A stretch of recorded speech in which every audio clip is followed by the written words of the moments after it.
Good morning everybody and welcome back to the channel. In today's video we're going to be painting up the brand new Wolfguard Battle Leader.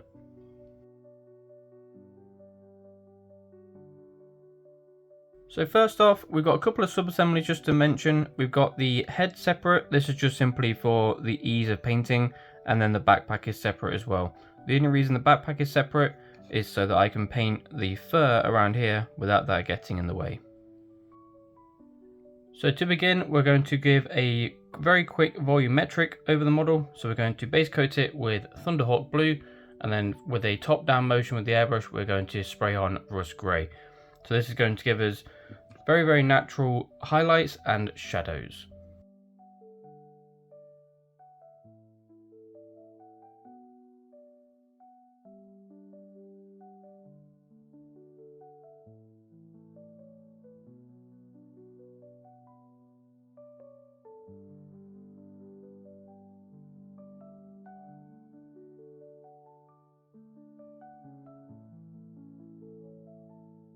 And here we go. So with the volumetrics all airbrushed in, you can see that up top we have our rust grey where it's nice and bright, and then underneath in the shadows we still maintain that Thunderhawk blue from earlier.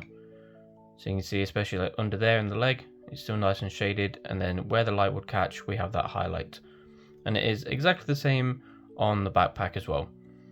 So next up, what we need to do is do a pin shade over the model. The reason we're doing a pin shade is that we don't want to do an all over wash because it will then almost ruin the volumetrics that we've already done. So what we're going to use is an oil wash, and we're just simply going to pin shade across the entirety of the model. So with that oil paint all set up, all we're simply going to do is just touch this to any of these recesses, and you can see the capillary action of oils just runs into all of the recesses, giving us very easy pin shading.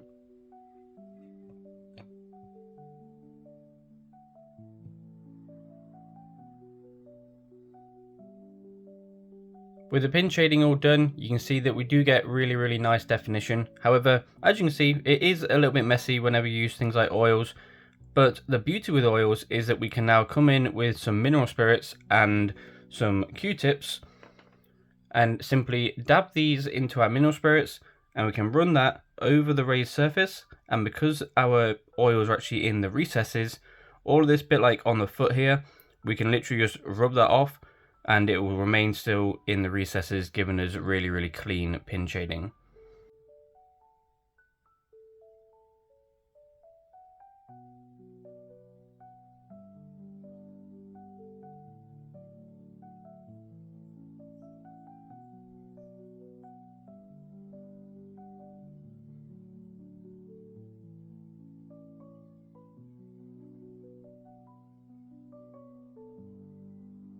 So with the pin shading all done, our next step is going to be all of the edge highlights on the armor. And to begin, we're going to use Fenrisian grey. So when doing these edge highlights, unlike say the box art, which is every single edge over the entire mini, all I'm really looking to do is hit edges that are going to be caught by our light, and our light source is top down.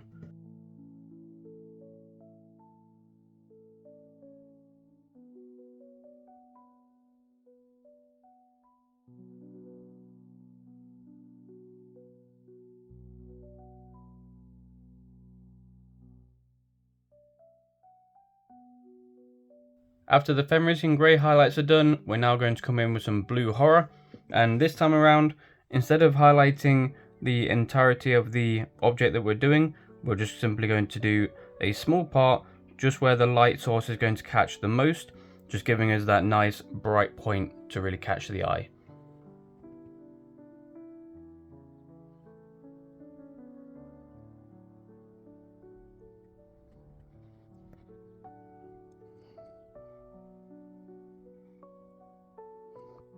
So here we are after all of the edge highlights have been completed.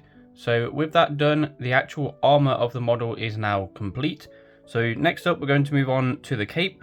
I'm going to be doing a red cape here, so we're going to block the red cape in with Barrett Nard Burgundy, and then I'm going to be using my airbrush and spraying on things like Mephiston Red and Evil Sunz Scarlet from a top down motion like this, so we're going to get a nice natural highlight and shadow effect.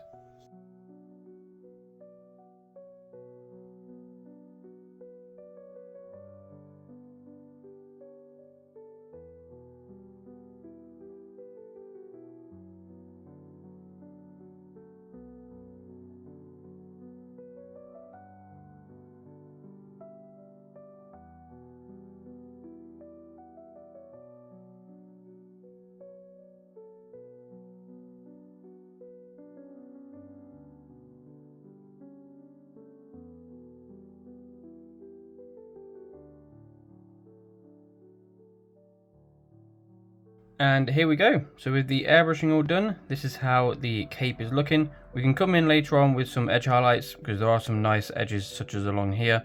And then I've also done the inside of the cape as well. So now that our red cape has been done, we now need to block in a bunch of different colours. For all of the black details, we're going to use some Doom Death Black. For the brown details, which is predominantly just the fur, we've got Rhinox Hide. And then for the hilt on the Thunderhammer, we've got Baraknar Burgundy.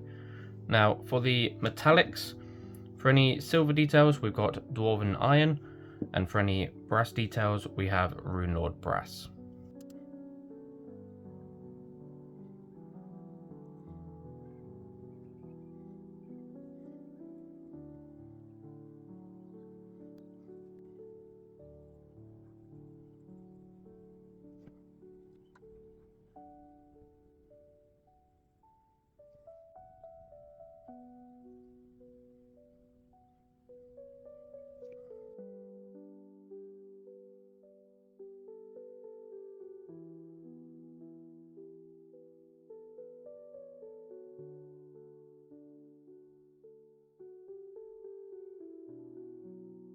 So here we are after all of those details have been blocked in. So our next step is to give the Thunderhammer and the shield, so really any metallic parts, a black wash. After that, we will then come in and start dry brushing our fur.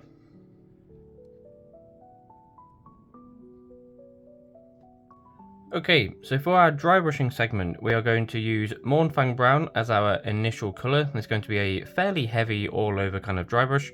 Then going into our lighter colours, we're going to use Gorthor Brown, and then we're going to mix in some Wraithbone to our Gorthor Brown for our final highlight.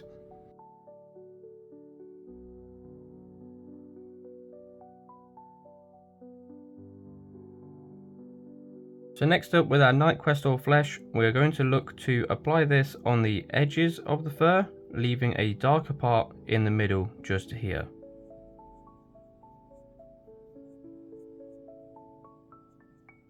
And then next up with our Gorthor Brown mixed with Wraithbone, we're just going to repeat the same process, putting it on the edges here in a more deliberate fashion, so that then we get that nice dark center line just there. Okay, so here we are after the dry brushing, and if you're happy with it, you can by all means leave it here. However, I'm looking at this and I do think I want to go up to a pure Wraithbone dry brush as well, so I'm just going to do that now.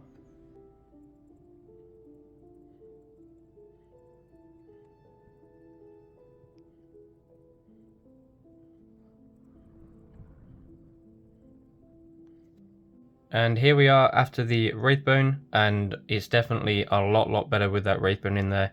So 100% just add the Wraithbone in if you feel like you need to. But our final step for the fur is to now take some Agrax Earthshade, and we're going to just paint this into that center line, just to make it that bit darker.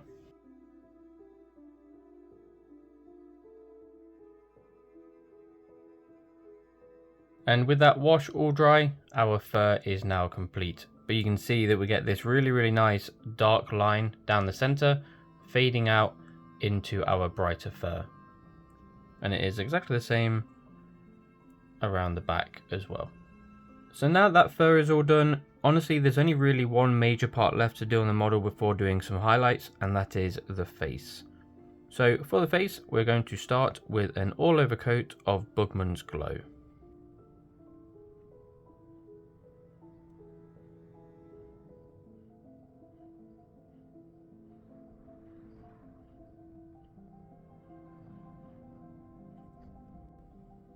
With the Bugman's Glow all dry, our next step is to take some Cadian Flesh Tone. We've thinned this down into almost a glaze kind of consistency, and we're going to look to paint this over all of the skin again, but we're going to be a bit more focused now onto the higher areas where the light will be catching.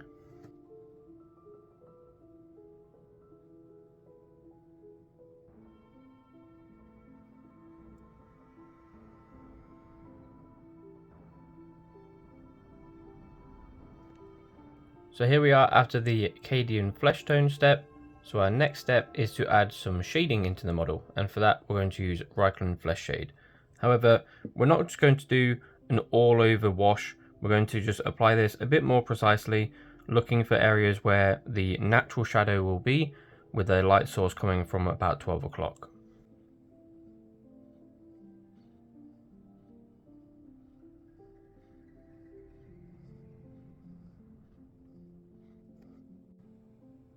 And here we are after the shading step. So our next highlight is going to be with some Kislev flesh, and this one, unlike the Cadian flesh tone, is going to be really now focused on the key highest areas where our light is catching.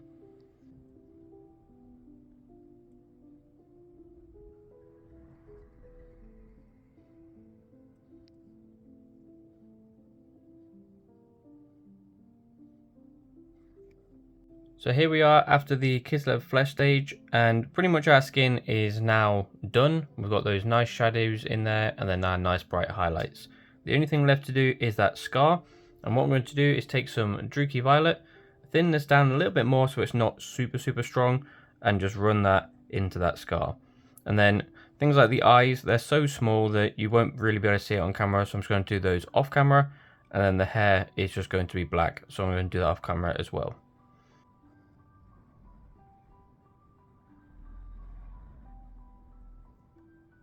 And here we go. So as you can see, I have done the eyes and also highlighted the hair, so our face is now complete. So now that the face is done, as you can see, I have put the model together completely, including the backpack as well. And the only reason that I'd actually left it off the base in the first place was just simply to be able to paint the inside of the cape much easier, because I was able to just turn the model upside down.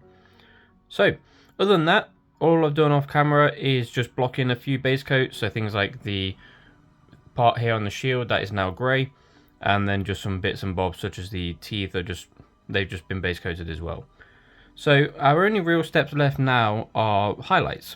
So for the grey, we're just going to highlight it with Storm Vermin Fur and then Dawnstone. For all of the red, which is the cape, we're going to highlight it with Wild Rider Red and then some Troll Slayer Orange. And then for the metal, for the steel here, we're going to just use something like chrome. And for the brass, we're also going to use chrome as well.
So with all of those highlights now done, the model is complete.